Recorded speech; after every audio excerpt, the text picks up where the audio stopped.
आपके हिसाब से सनातन धर्म क्या है? इस बार जो भागवत कथा के लिए हमारे बीच आ रहे हैं वो प्रदीप जी महाराज है कि अपने जो उनके माता पिता वो मंदिर इत्यादि नहीं भेजना चाहते। कारण क्या है कि मंदिर जाना जो है वो गुनाह है, लेकिन जो चित्ते की जो बीमारी है 1, 2, 3 और तीसरी बार में तो शायद चौथी बार में तो मैं समझता हूँ कि हो गया। तो मैं तो माता पिताओं से यही कहना चाहूंगा कि सनातन धर्म में अपने बच्चों को जरूर जोड़िए। यहाँ पे अनेकों चमत्कार हुए। यहाँ रात को उल्लू आता है प्रतिरोज, अभी भी उल्लू आता है।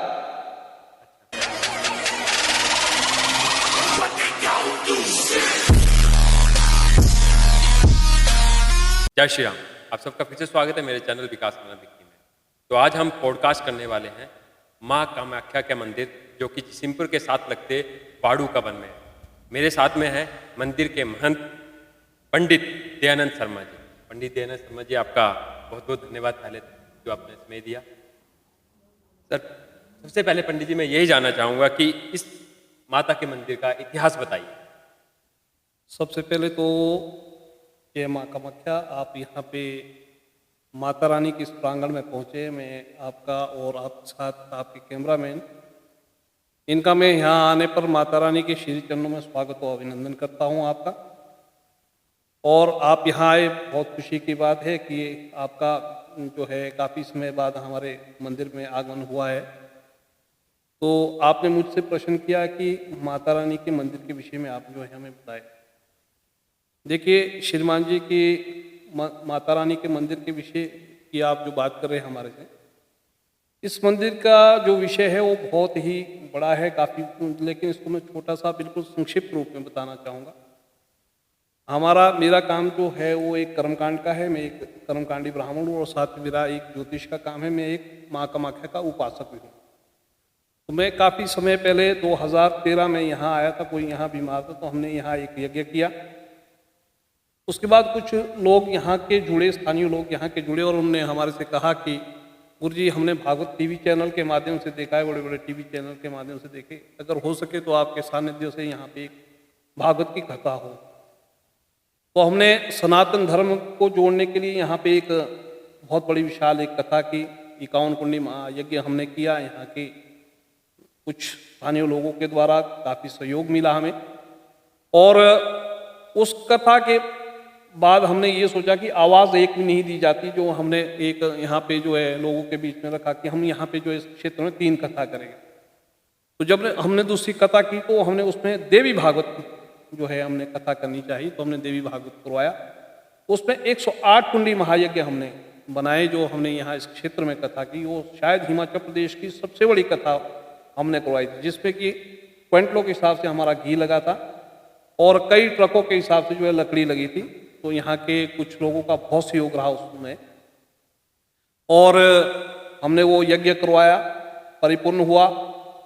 और उस यज्ञ में एक दिव्य अलौकिक चीज़ यहाँ पे दरिया से उड़ती हुई एक आई, जिसका आकार जो था वो मैं पहले भी कह चुका हूँ कई न्यूज़ चैनल के माध्यम से कि एक मच्छी के आकार की तरह था।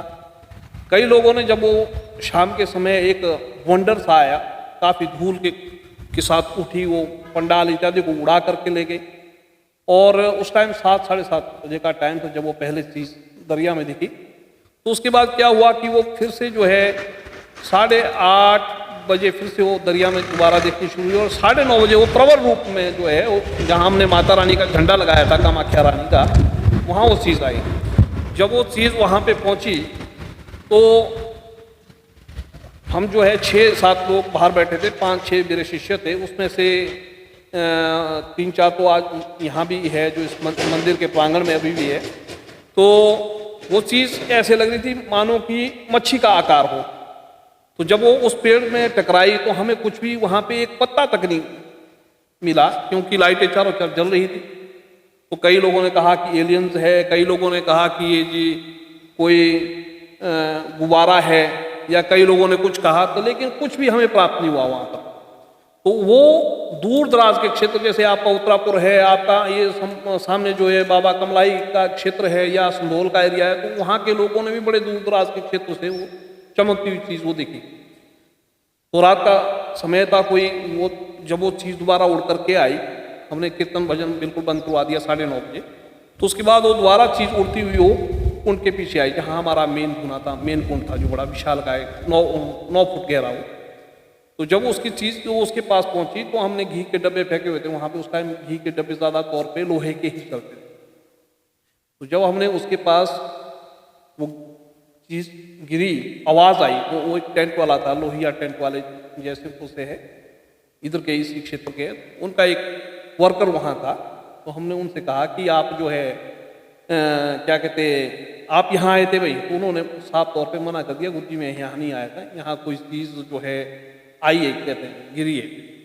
तो उसके बाद क्या हुआ कि वो थोड़ी देर बाद दोबारा चीज़ जो है वो, हम सोने की तैयारी में हुए और कुछ लोग सो भी गए, हम भी बिल्कुल सो गए थे। और एक हमने ऊन का पट्टू एक ऊपर लिया था और वो एक विशाल काय सर्प की तरह लगे कि वो हमारे ऊपर से उड़ती हुई जो है कुंड में चले गए। जब कुंड में देखा गया तो हमें कुछ भी प्राप्त नहीं हुआ। कुंड में एक लक्कड़ जो है जल रहा था। उसमें से हमारे बच्चों ने जो है, जब मैंने उनको कहा, तो जो हमारे शिष्य है, जब उनको कहा कि आप देखो बेटा इसमें कोई शायद कोई जीव चला गया, जीव हत्या होगी। तो जब उसमें देखा गया तो जैसे ही धूल होती है वैसे ही वो शांत थी और एक लकड़ी का वो ठेला जो लकड़ी का उसमें जल रहा था। तो हमें उसमें कुछ भी प्राप्त नहीं हुआ। फिर डर के मारे डर भी लगा और भयभीत तो हो गए सारे कि क्या चीज़। तो सो गए सारे। और 3 ज्योतें हमारी हर यज्ञ में अखंड चलती है। तो हमने जो है कुंड वगैरह को देखा, बाहर जा करके कोई पंडाल में, पूरे पंडाल भरा था, उसमें कम से कम जो है 80 और 100 के आसपास जो है हमारे पुरुष वर्ग जो है सो रहे। तो उसके बाद क्या हुआ कि 2:30 और 3 बजे के आसपास एक छोटी सी कन्या रूप में जो है,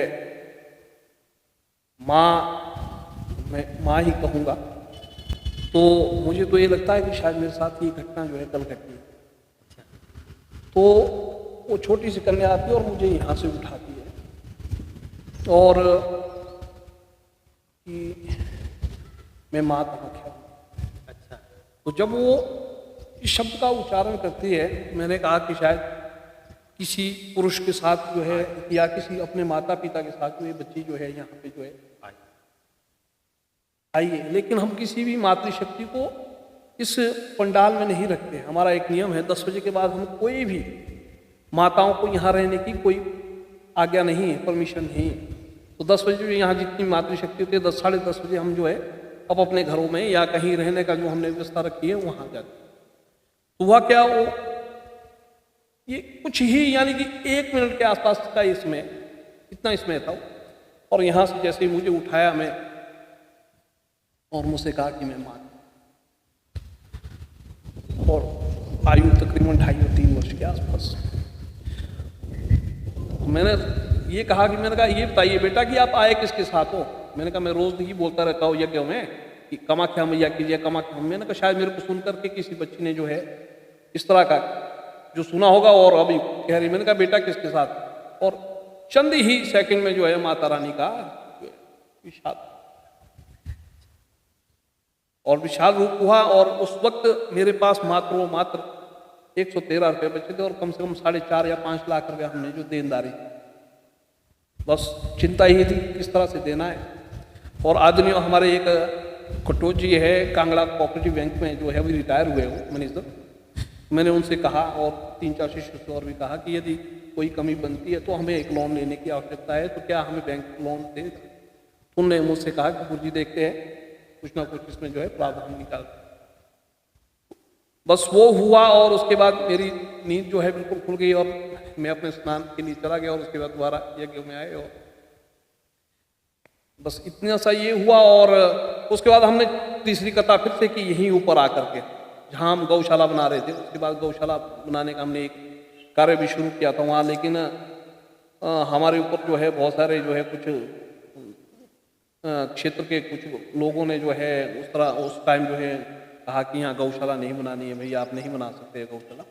वो भी हमने बनाना चाहा गौशाला के लिए। बहुत बड़ा हमारे जो जितना भी परिवार है कामाख्या परिवार जो मुझसे जुड़ा लोग है, तो हमने एक गौशाला का निर्माण करना भी चाहा और यहाँ पे हमने वो तीसरा यज्ञ किया। और फिर से हमने तीसरे यज्ञ में वहाँ पे जो एक और चमत्कार हुआ, ये आप जा करके वहाँ देख सकते हैं। हमारे को वहाँ हमने पानी मांगा किसी से तो हमें पानी नहीं दिया गया। और एक हमने जेसीबी मशीन लगाई वहाँ, और माता रानी की कृपा से हमने सभी लोगों ने, हम वहीं थे साथ में, हमारे साथ यहाँ स्थानीय काफला से एक उप प्रधान जी हमारे महेंद्र जी, वो भी थे, और बहुत सारे लोग थे साथ में। और जैसे ही हमने उस पत्र को उखाड़ा और उसके नीचे से बहुत पानी जो है, कम से कम जो है 10 इंच पानी निकला है वहाँ, और आज भी वो बह रहा है। तो ये सब माता रानी की कृपा है। और उसके बाद क्या हुआ कि हमने जो चौथी कथा वहाँ पे करवाई, तो उसमें चौथी कथा में और दोबारा वही चीज़ जो है, वही कन्या के रूप में दोबारा जो है दर्शन दिए। हमें ये कहा गया कि मैं बेटा आपके साथ हूँ। वही सेम स्वरूप में माता रानी के दर्शन हुए, और कहा, मुझसे कहा कि आप मेरे यहाँ पे छोटे से एक भवन का निर्माण करो, मैं यहाँ पे। अब हमने यहाँ पे जो है जगह जगह जा करके, जयसिंहपुर से बड़े कुछ एरिया में जा करके जो है लोगों से कहा कि कहीं कोई ज़मीन देना चाहे तो छोटा सा एक मंदिर बनाएंगे माता कामाख्या का, क्योंकि हमारा एक लक्ष्य था कि इस क्षेत्र में जो है हमने 1-2 यज्ञ और करवाने हैं। और उसके बाद हमारे ये राठौर परिवार है, उनके द्वारा ये भूमि का दान हुआ, और फिर हमने यहाँ भी जो है यज्ञ करवाया। और तब छोटा सा हमने सोचा था कि छोटा सा एक भवन बनाएंगे माता रानी का, 18x20 या 18x16 का एक भवन बनाएंगे छोटा सा। और ये बनते बनते बनते बनते इसमें कई, ये समझो कि लाखों क्या करोड़ों, और यानी कि 1.5 करोड़ से ऊपर जो है इसमें लागत आ चुकी है और बन रहा है। ये सब माँ भगवती कामाख्या रानी की ही कृपा से हो रहा है। इतना भव्य ये मंदिर है, तो यहाँ के युवाओं को और लोगों का साथ कैसा रहता है? देखिए, जो युवा और यहाँ के जो स्थानीय जो लोग हैं, कई लोगों का हमें सहयोग मिल रहा है। और अभी तक जो मुझे जो धन की जो प्राप्ति हुई है, वो हमारे पास 32 लाख रुपया जो है दान के रूप में अभी आया है। 32 लाख क्या 33 लाख के आसपास आ गया होगा। तो कई हमारे इसमें जो है लॉनिंग भी चल रहे हैं, और कई लोगों से जो हमारे से निजी जो जुड़े हुए लोग हैं, उनसे भी हमने जो है पैसा उठाया हुआ इस मंदिर के लिए। तो धीरे धीरे जो इस मंदिर का जो कार्य जो आज तक हमने किया, कमाया, तो सब हमने यहीं जो है अपनी पूंजी को यहीं लगाया है, तो सबको दिखता भी है। तो हम तो रात दिन जो है माता रानी की सेवा में रात दिन यहीं लगे हैं। और मेरी जितना भी मेरे से जुड़ा हुआ जो परिवार है, कामाख्या परिवार, जो मेरे शिष्यगण जितने भी है, और रात और दिन ये नियंत्रण जो है, जब भी हम इनको आवाज़ लगाते हैं, नियंत्रण जो है सेवा में, यहाँ कई लोग तो ऐसे जो अपने व्यवसाय को बंद करके जो है इस यज्ञ के लिए जो है रात और दिन, यहाँ कई हमारे ऐसे भी है जो सर्विस कर रहे थे, कुछ रिटायर हो गए, कुछ अभी सर्विस पे है। तो मैं सबका जो है उनका धन्यवादी, और माता रानी की कृपा से उनके परिवार को बहुत कुछ मिला भी है जो इस कामाख्या परिवार से जुड़ा है। जब से जुड़े हैं तब से कोई ये नहीं बोल सकता कि हमें माता रानी की कृपा से कुछ नहीं मिला है। और माता रानी ने जितना भी परिवार है हमारा कामाख्या परिवार, किसी को भी आपने पूछ लेना कि माता रानी ने आपको क्या दिया, तो खुद आदमी कहेगा कि हमें बहुत कुछ मिला है।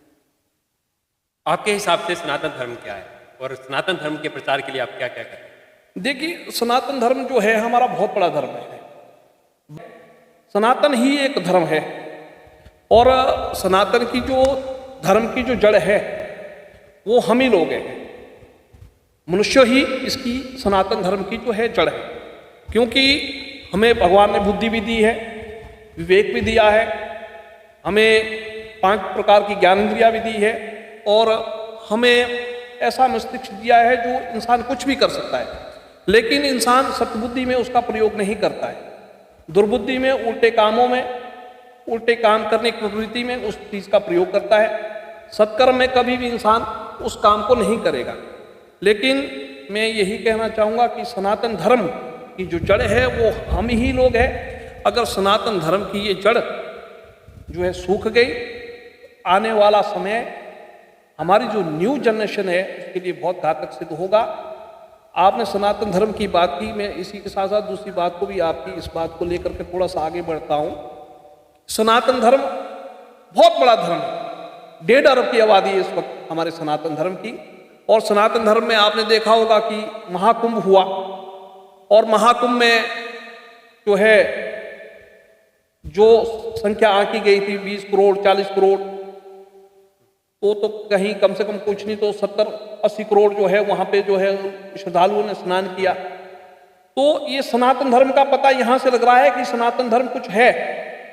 उसमें पक्ष भी गए, विपक्ष भी नहाया, उसमें कोई भी राजनीतिक दल ऐसा नहीं है कि कोई भी राजनीतिक दल ने किसी ने स्नान ना किया हो। तो सभी लोग वो सनातन धर्म के हैं और सभी सनातन धर्म राजनीति को छोड़ करके, मैं तो यही कहूँगा कि सभी को सनातन धर्म के लिए कुछ ना कुछ करना चाहिए। इसमें राजनीति नहीं लानी चाहिए। कहीं भी मंदिर का निर्माण हो रहा है, कहीं गौशाला का निर्माण हो रहा है, कहीं कोई चीज़ का निर्माण हो रहा है, तो उसमें आगे बढ़ना चाहिए। मैं तो यही कहूँगा, क्योंकि यही हमारी सनातन धर्म की जड़ है। बाकी जो तो मंदिर है, ये तो हमारा असली घर यही है। जो तो हमारा घर है, जो हम अपनी कोठी बनाई, बड़ा बंगला बनाया, 10 मंजिली कोठी बना दी, 10 मंजिली जो है हमने इमारत बना दी, दूर से दिखा रहे हमारे ये शीश महल है, ये वाला महल मेरा, ये वाला बंगला मेरा, ये वाला बगीचा मेरा है। उससे कुछ नहीं होगा श्रीमान जी। जो ये असली घर है, ये यही घर है जो आप मेरे पीछे देख रहे हैं, यही असली घर है। क्योंकि आने वाला व्यक्ति जब कहीं यहीं से गुजरेगा तो दो ही शब्द कहेगा कि कुछ अच्छा हुआ। हर साल हमने सुना है कि यहाँ पे भागवत कथा होती है, तो इस बार की भागवत कथा कब है? आप लोगों को क्या कहना चाहते हैं? देखिए, ये सब जो कार्य हो रहा है माँ भगवती जगजननी महारानी की कृपा से हो रहा है। अगर वो है तो मैं हूँ, अगर मैं हूँ तो मेरा कामाख्या परिवार है। और हम इस साल जो है हमारी ये 9वीं विशाल कथा है। अष्टादश महापुराण करने का हमने एक संकल्प ले रखा है इस क्षेत्र में। और अभी तक जो हमारी कथाएं हुई वो 8 कथाएं हो चुकी हैं। 2 हमारे वर्ष जो है कोविड में बीते, उस वर्ष भी हमारी कोविड के कारण कथा नहीं हो पाई, क्योंकि हमारे बिल्कुल मार्च में कोविड आ गया था। तो हमने तो हमारे पोस्टर बैनर बन चुके थे, प्रचार हम कर चुके, तो उस टाइम भी हमारी जो है भागवत की कथा नहीं हुई। तो ये 9वीं कथा है। इस बार हम वराह पुराण का आयोजन कर रहे हैं। और इस यज्ञ में हमने विशेष तौर पे 2-3 चीजें रखी है कि जो लोग घरों में असमर्थ होते हैं या घर में कईयों के पास जगह नहीं होती है, घरों में किसी के पास व्यवस्था नहीं है, तो हमने कईयों का ये भी रखा है कि यज्ञ फिर संस्कार किसी ने अपने माता पिता ने अपने बच्चे का करना है, या मुंडन संस्कार करना है, या गुरु दीक्षा किसी ने लेनी है, या माता के बीज मंत्र लेने हैं, या किसी प्रकार का कोई भी यज्ञ करना है तंत्रोक्त से लेकर के जो असम और कलकत्ता में किए जाते हैं, वो हमारे मंदिर में आप हमारे पास यहाँ पे जो है साल में कम से कम कुछ नहीं तो 100 से ऊपर यज्ञ होते हैं हर वर्ष, बड़े और छोटे मिला करके। तो बड़े दूर दूर से लोग जो है यहाँ पे यज्ञ करने के लिए आते हैं। लेकिन अभी जो है कुछ जो है होते हैं, कुछ तत्व भी ऐसे भी होते हैं कि जो जब यहाँ आते हैं लोग तो यहाँ पता लगता है कि वाकई यहाँ कुछ है। तो कई लोगों की तो यहाँ पे ये भी आंका है कि यहाँ पे बहुत पॉजिटिव ऊर्जा है। उसमें आदरणीय श्री हमारे अभी इससे पहले वक्ता आए थे अतुल कृष्ण दास जी, तो उन्होंने भी यहाँ पे अपने आप को अनुभव किया कि वाकई यहाँ पे इतनी प्रबल शक्ति है। और अभी इससे पहले हमारे जो वक्ता थे, मैं उनका नाम भूल रहा हूँ, श्री शरण जी महाराज, तो वृंदावन धाम से आए थे। वो बहुत बड़ा उनका जो है धाम है वहाँ पर। तो उन्होंने स्वयं ही महसूस किया, उन्होंने मुझसे कहा कि महाराज जी यहाँ तो बहुत पॉजिटिव ऊर्जा है। तो माता रानी के यहाँ पे बहुत सारे चमत्कार हुए और हम तो चमत्कारों की ही देवी मानते हैं इसको, क्योंकि यहाँ पे कैंसर जैसे पेशेंट, बड़ी बड़ी बीमारी जैसे जिनके की बहुत नहीं, ये तो नहीं बोलता कि 100% ही शायद ठीक हो, लेकिन 90% आदमी जो यहाँ से ठीक होके गया हो उसको कुछ ना कुछ यहाँ से प्राप्त हुआ है। जितना भी मैं ये कहूँगा कि जितने भी लोग यहाँ पे आए, शायद 100 नहीं मिला होगा तो 90 तो उनको कहीं नहीं गया। तो मेरा बोलने का अभिप्राय है कि जो इसकी शरण में आया है उसको कुछ ना कुछ मिला है। और यहाँ पे चमत्कार ऐसे हुए, यहाँ दिव्य ज्योतियाँ निकली। एक ज्योति नहीं, हमने यूट्यूब के चैनल के माध्यम से भी डाला था और पूरे फेसबुक के माध्यम से भी डाला था, और पूरे दीवारों में ज्योतियाँ ही ज्योतियाँ, 3 दीवारों में ज्योति ज्योति चमकी। और कईयों ने तो जब हमारे यज्ञ हुए यहाँ, यज्ञ में कुंडों के ऊपर जो है ज्योतियाँ दिखी, वो तो उन लोगों ने भी देखी। सोशल मीडिया पे हमने जिसमें मोबाइल में डाला वो सबके मोबाइल जो है हैंग हो गए। वो भी एक यहाँ पे हुआ था। वो कई लोगों ने भागवतों में भी देखा, जो भागवत में लोग आते हैं वो तो झूठ नहीं बोल सकते। तो ये चीजें है। और जो यहाँ पे चमत्कार हुए, जो लोगों को स्वयं दिखे, शायद हो सकता है कि कई लोगों के मन में ये हो कि ब्राह्मण जो है वहाँ या पंडित जो है वो झूठ बोल रहा है। तो जिन लोगों ने उन चीज़ों को देखा है, जिन चीज़ों ने इस चीज़ को महसूस किया है, वो लोग तो झूठ नहीं बोल सकते। जो आज ये लोग जो यहाँ बड़े दूर दराज से यहाँ इस क्षेत्र में पहुँच रहे हैं, माता रानी के श्री चरणों में पहुँच रहे हैं, और ये लोग जो यहाँ पे जुड़े हुए हैं, हमारे से जुड़े हुए, इनके भी तो बाल बच्चे हैं, इनके भी तो परिवार है, ये अपना समय क्यों ऐसे ही जो अपना जाया करे? तो इनको कुछ लगता होगा कि वहाँ पे कुछ है, तभी यार ऐसे तो समय किसी के पास नहीं है। तो यहाँ पे अनेकों चमत्कार हुए। यहाँ रात को उल्लू आता है प्रतिरोज, अभी भी उल्लू आता है। ये मैंने ही नहीं देखा है, हमने जो है पीछे जो है इसको फेसबुक के माध्यम से भी डाला था, और आजकल भी आता है। आप इसको देख सकते हैं, कभी भी शाम को आकर डेली उल्लू आता है, 7 बजे आता है तो 11-12 बजे तक चला जाता है। अब पूरी रात रहता है, ये तो कुछ नहीं देखा, लेकिन वो झंडे के ऊपर बैठता है। और कई बार चढ़ने की आवाज आती है, पायल की आवाज आती है, जहां पे माता रानी की जो गर्भ योनि है हमारे नीचे, वहां पे कई बार ये लगता है कि कोई पायल की आवाज, कोई कन्या जो है नीचे चल रही है, कोई लेडीज चल रही है अंदर, कई बार आवाजें आती है मंदिर में। ये तो यहाँ के लोगों ने महसूस किया। और जिस क्षेत्र में ये मंदिर बन रहा है, यहाँ पे लोग दिन को, आप किसी से भी पूछ लेना इस क्षेत्र में, दिन को भी डरते थे लोग। रात को आना तो बड़ी दूर की बात, दिन को। लेकिन जब से इस मंदिर का यहाँ पे निर्माण कार्य शुरू हुआ, तब से कोई यहाँ पे किसी प्रकार की भी कोई ये बोलते कि यहाँ चींटी की आवाज आई, तो ये सब माँ भगवती जगदनी महारानी माँ कामाख्या रानी की कृपा से सारे काम जो है हो रहा है। तो इस बार भागवत कथा के लिए कौन आए?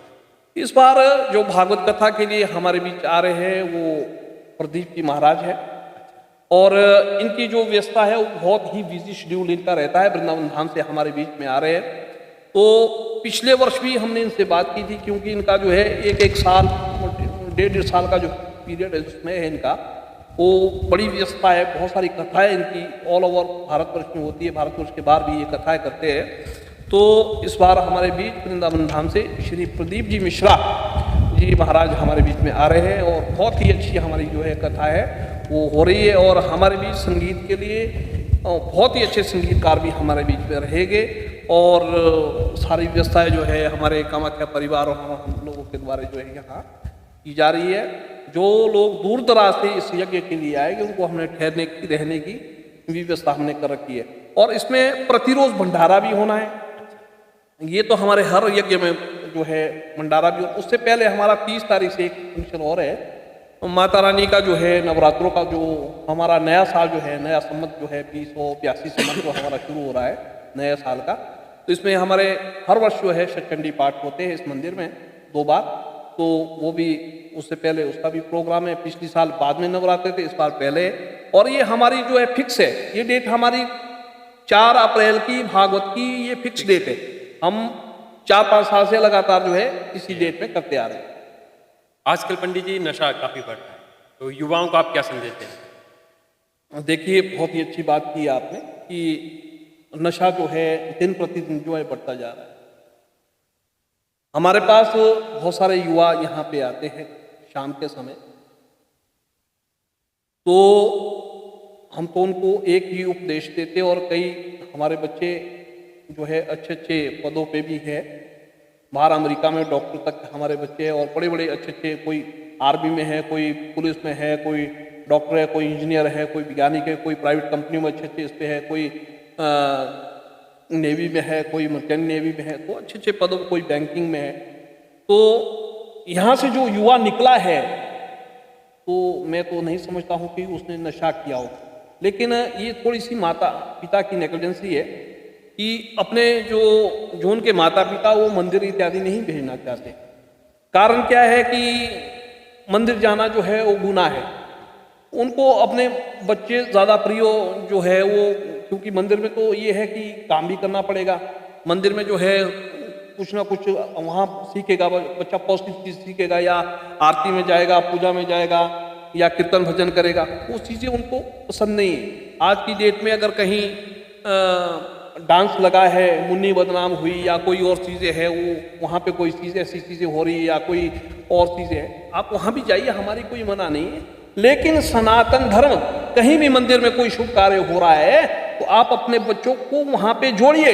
अगर आपने आज की डेट में अपने बच्चों को नशा से बचाना है, मैं क्षेत्र में देखता हूँ, मैं यहीं की बात नहीं कर रहा हूँ, मैं मैं ऑल ओवर इंडिया घूमता हूँ, तो हमने देखा है कि आज की डेट में पहले तो ये था भांग था, अफीम था, शराब था, इससे तो इंसान बच भी जाता।